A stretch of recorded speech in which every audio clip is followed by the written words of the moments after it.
Telugu cinema పాటల తోటలో మహావృక్షం లాంటివాడు వేటూరి సుందరరామూర్తి. ఆయన ఒక సాహిత్య కుటుంబం నుంచి వచ్చినాడని, అది సాంప్రదాయ సాహిత్య లోతులు తెలిసినటువంటి వేటూరి ప్రభాకర శాస్త్రి ఫ్యామిలీ నుంచి వచ్చినాడని చాలామందికి తెలియదు. అలా వేటూరి సుందరరామూర్తి వేటూరి ప్రభాకర శాస్త్రికి తమ్ముడి కొడుకు.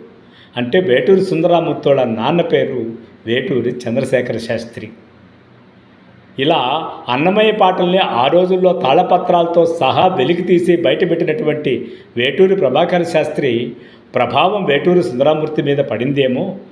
అలా ఆ పాటలు ఆ కీర్తనలాగానే ఈయన కూడా చాలా కీర్తనలు రాసినటువంటి సందర్భం ఉంది.